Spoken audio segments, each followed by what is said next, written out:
Part 1, Part 2, Part 3, and Part 4. Now look at Part 1. Part 1. You will hear a telephone conversation about a car insurance claim. You have 30 seconds to look at questions 1 to 5.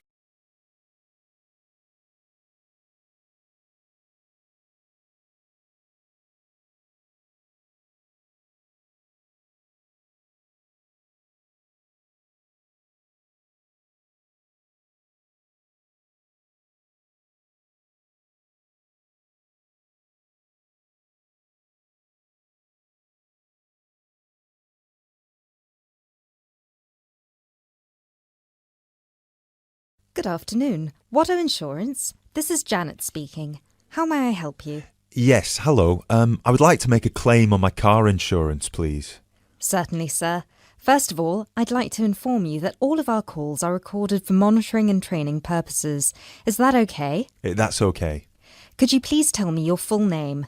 Sure, it's Mr. Bennett Fisher. Okay, sorry, how do you spell your surname? It's spelled Fischer. Great, thank you. I see that you have taken out a third-party fire and theft premium with us on a 2013 light blue Volkswagen Passat. Is that okay?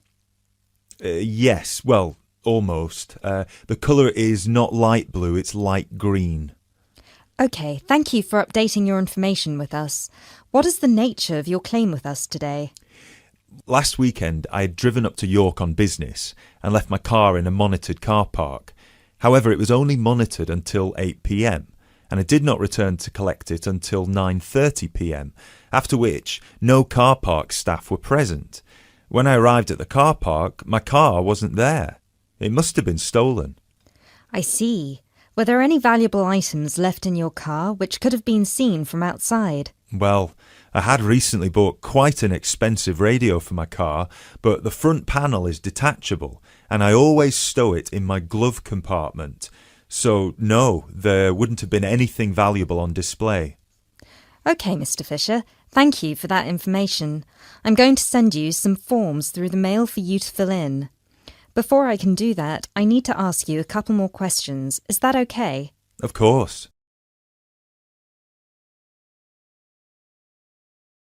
You now have 30 seconds to look at questions 6 to 10.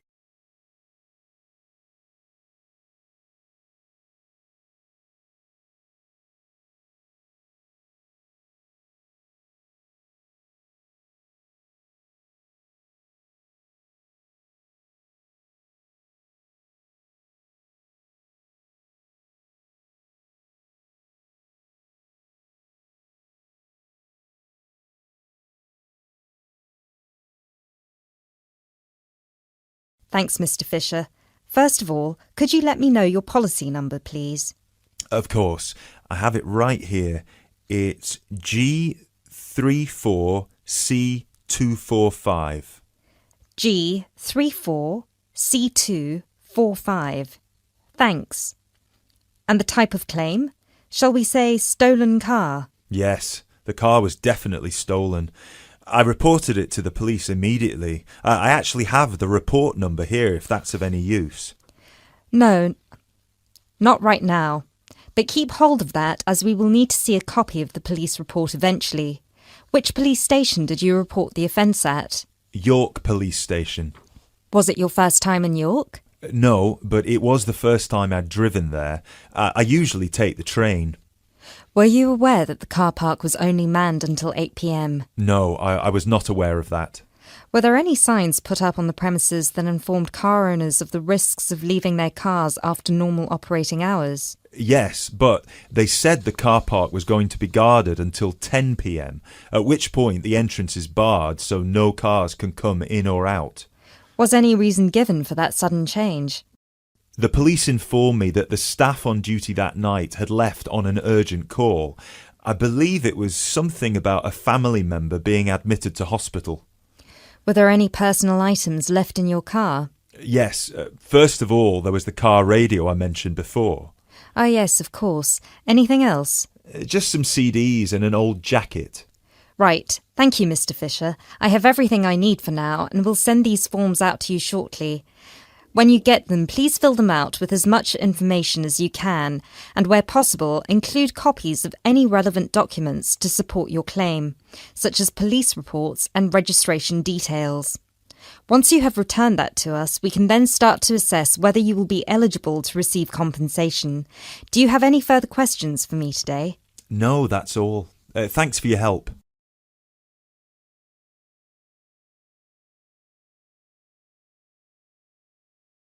That is the end of part 1. You now have half a minute to check your answers.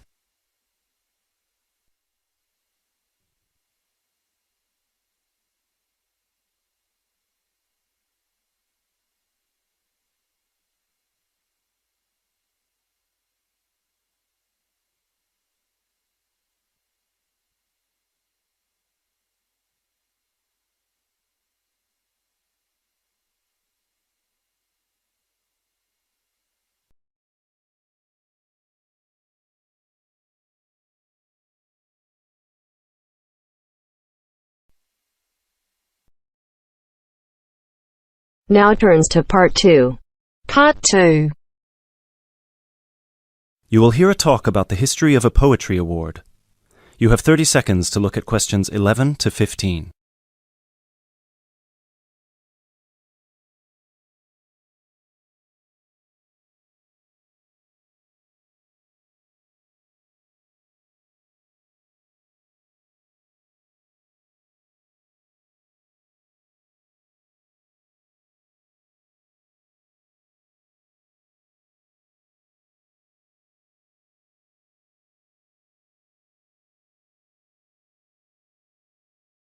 Hello everyone, and welcome to this year's award ceremony for the Antonia Watson Memorial Poetry Award.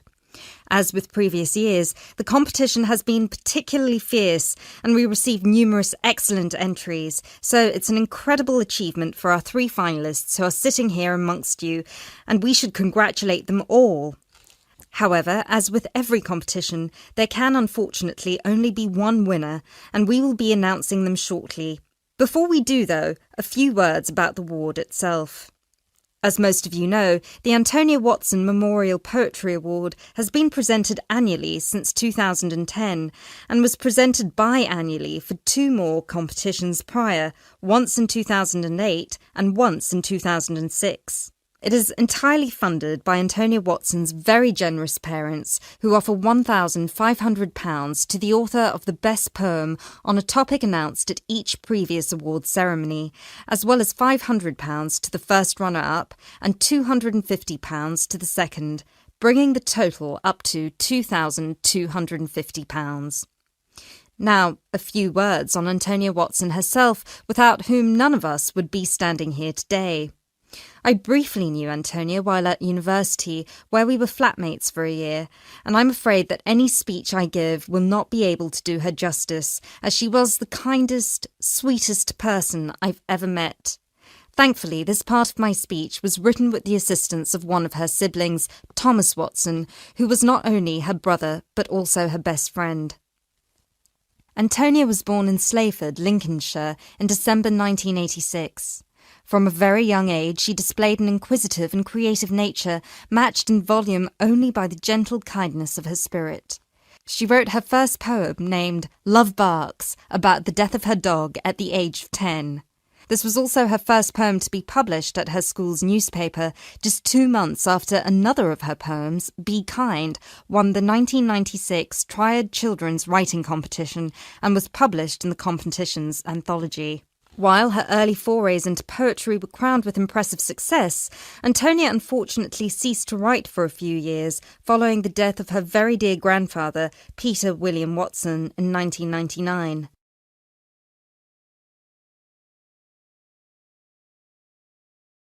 You now have 30 seconds to look at questions 16 to 20.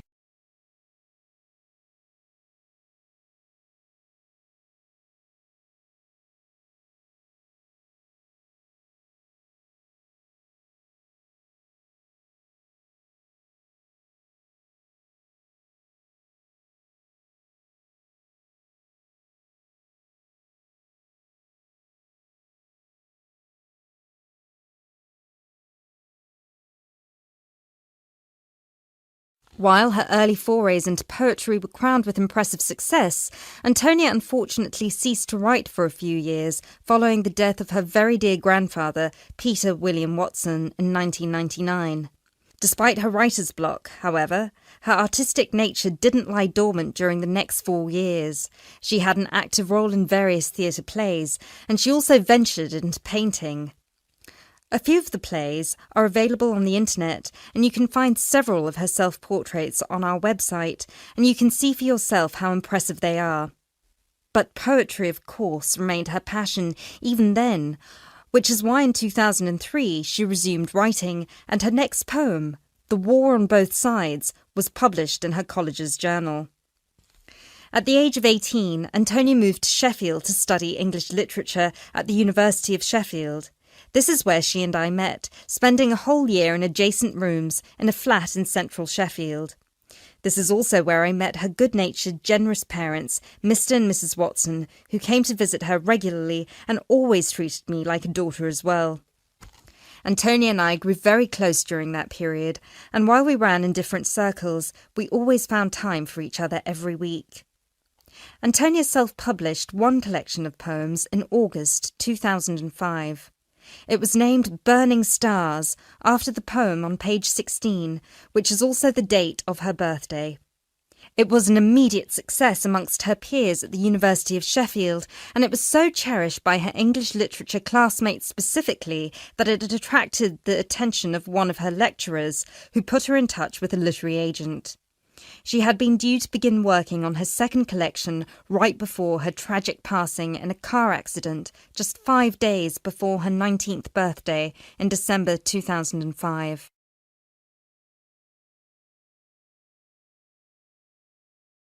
Antonia was always interested in societal shifts and how they affect humanity as well as the environment, and this award was designed to reflect her faith that regardless of what we do, we are all inherently good. With this in mind, all of the topics this competition has dealt with have been about the potential and the positive side of humanity, such as this year's Young Love theme or last year's Inner Power theme. We've had poems about personal strength, about immigration, about gender equality and peaceful protest. And hopefully in 12 months, the poems we'll be awarding will be just as inspiring with the topic of poverty. I know Antonia would be really proud of what her parents and what all of you together have achieved. So, finally, let's get on with the actual award. As I said before, it's been a fierce competition this year, and with more than 5,000 entries, it was quite the task for our 3 judges to cut them down to just 3. But our 3 finalists definitely deserve to be here, and without further ado, I would like to... That is the end of part 2. You now have half a minute to check your answers.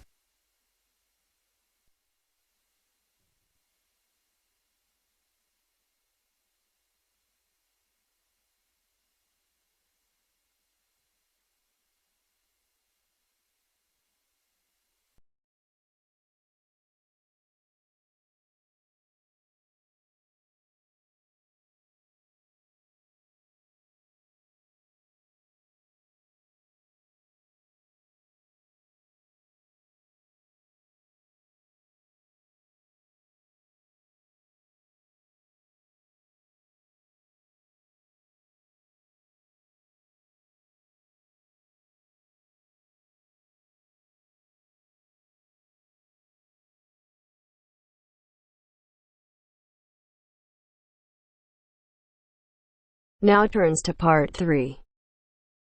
Part 3. You will hear a conversation between 2 students who will discuss a project they're working on together. You have 30 seconds to look at questions 21 to 27.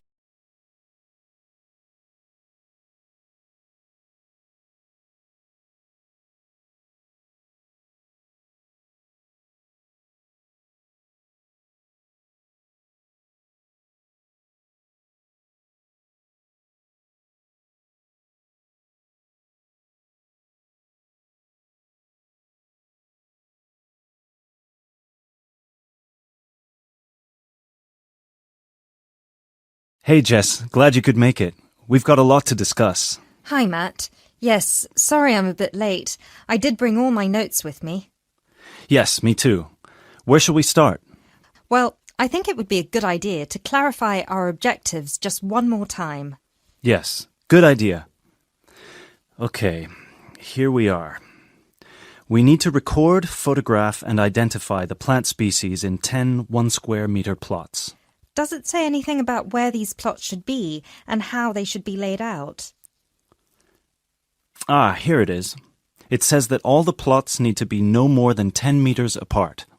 And how do we choose them? Ah, this is the fun part. I remember this. Here we are. Make a 1-meter square frame using bamboo sticks available from the department stores. Yes, we've already done that. I know, I'm just reading the whole section. Okay. One person stands roughly in the middle of the chosen area and throws the frame. The other person uses a tape to mark out the square where the frame landed and returns frame to thrower. The thrower then turns a few degrees on the spot and throws again. The thrower must turn slightly after each throw and vary the force of the throw until after the 10th throw they are pointing in almost the same direction as the first. That sounds a bit complicated. That's only because it's all in writing. It's just a simple throw, turn, throw, turn, throw, turn until we have 10 squares. And I guess you want to do the throwing. Well, if you don't mind. I'm sure you'll be more accurate at marking the squares. Yes, I am sure I am, and I'm sure you've got a stronger throwing arm.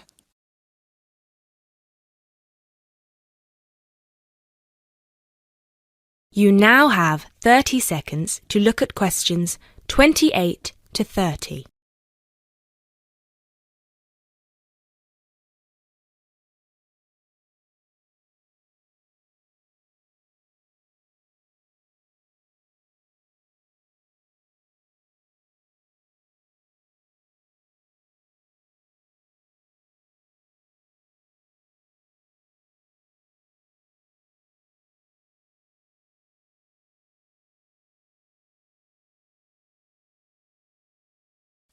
Okay, good. We've got that sorted. Now we need to decide where to go. Yes, I've been thinking about that and I've brought the map. Ah, well done. I forgot mine. Now, I've identified 3 possible locations, but they've all got some disadvantages. Okay, fire away. Well, the area around this lowland marsh could be interesting. There'll be a lot of interesting water plants here. Looks good, but what's the problem? Mainly that it's already a designated nature reserve, and I think there's already been a lot of research done here. Ah, I see. Well, I'd rather do something that's new and can be useful.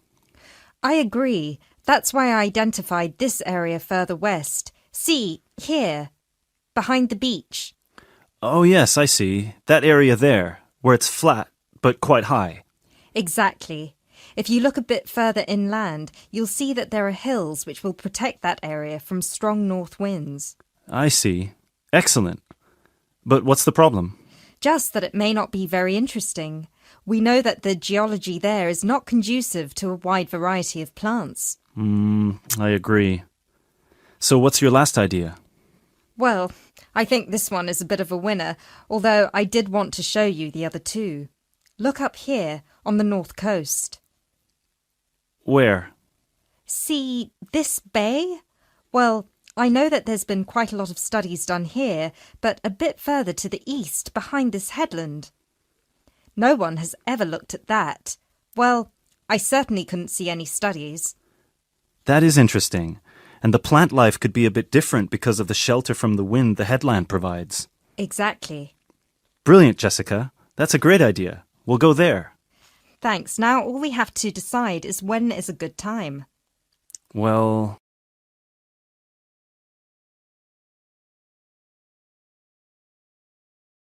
That is the end of part 3. You now have half a minute to check your answers.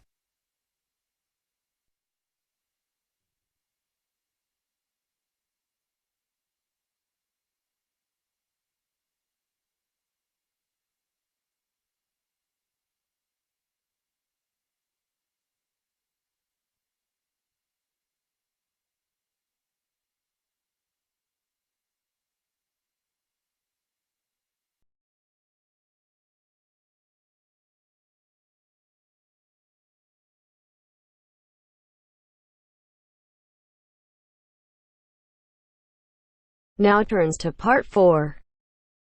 Part 4.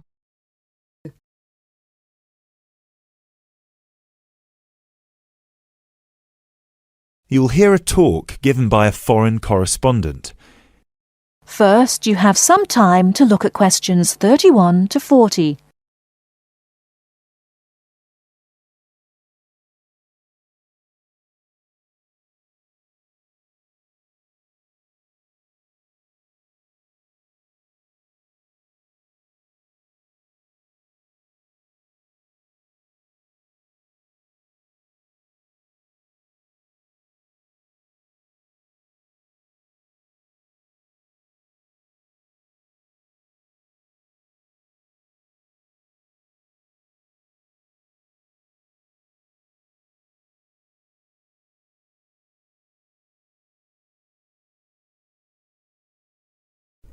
Now listen carefully and answer questions 31 to 40.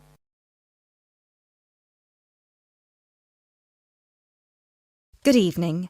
As I assume most of you are already aware, I have been asked to come here and talk to you, essentially give you a quick overview of the life of a foreign correspondent, along with a few tips on how to become a successful international reporter yourself, should this be a career choice you elect to pursue. So let me start by this. Don't become a foreign correspondent, at least not due to the romantic notions that come attached to this job, or what you've seen in the movies. Being a foreign correspondent does not mean exotic adventures. It doesn't mean finding yourself at the heart of the action and putting yourself in danger to inform the world. Let me just tell you this. 80 journalists are killed each year in the line of duty. Many more find themselves in prison or are attacked. You need to think hard. Is this the sort of career I want? Is this the kind of reporting I'm interested in? And only after you've carefully considered all the pros and cons should you decide. But let's focus on those of you who believe that, yes, you've got what it takes to be a foreign correspondent, and this is definitely why you decided to study journalism here. You're all third-year students, which means I don't need to waste my time telling you the basics. Of course, you need to read a lot. Books, novels, newspapers, blogs, and of course you need to be acceptably proficient in various media skills.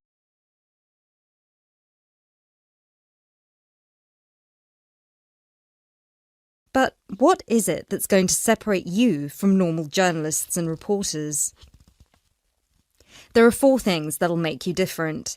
The first thing is your experience of the world. You can't call yourself an international reporter unless you've been around and seen different places and different cultures. Seize every opportunity to visit other countries, meet people from around the world. It doesn't matter if it's business or leisure, just hop onto a plane and go everywhere. This will expand your horizons and sharpen your mind, something that, as a foreign correspondent, will help you understand better the culture of the country you'll be covering. And speaking of culture, this is a term you need to make sure you fully understand. What's culture? What makes a country's culture? Explore the culture of the country you're interested in. The music, the literature, the religion. Are there any cultural practices or conflicts you need to be aware of? Are there any tensions within the country? Why? The most important element of culture, of course, is the language. Do yourself a favour, whether you're planning to become a foreign correspondent or not. Learn a foreign language. So many of us are culpable for just sticking to just English, and while English is a very important language in the world, it would be foolish to think it's the only one. Pick a language whose sound you enjoy, a language you find interesting. Trust me, your future CV will thank you for it. And finally, history. Don't expect to be given a job as a foreign correspondent if you don't know anything about your target country's history. No piece of news is disconnected from the past. The whole world tells a story, and your coverage will suffer if you attempt to arrive in the middle with no reference to or understanding of what came before. The hows and whys always lurk in the past. Seek them. The world of international journalism is changing, like every other industry, due to the internet. The arrival of globalization brought with it a whole new set of rules, and you'll do well to comprehend what they mean for you. Unfortunately, gone are the days when a newspaper would hire you and deploy you to a country. Increasingly, newspapers around the world are beginning to favour freelance journalism, offering opportunities to local reporters with the necessary chutzpah and an understanding of the zeitgeist in their region. What this means for you is that you won't just have to start at the bottom. If you want to sustain yourself as an international reporter, you'll also have to pursue many different avenues at once. You'll need to persevere and push and build contacts everywhere. An old student of mine, a terrible student at university, but an incredibly intelligent woman, she came to find me at a conference that was recently held in Yemen, where I delivered a speech on the future of journalism. She was working for 3 different newspapers as a freelance foreign correspondent, one of them The Times, and she told me that the one piece of advice I gave her that stayed with her and helped her with her career was this: don't be afraid to fail. It will happen over and over again. It's how you deal with it that matters most. So keep this with you, this one piece of advice. Oh, and don't forget, your passports need to be kept current at all times. Thank you very much for listening.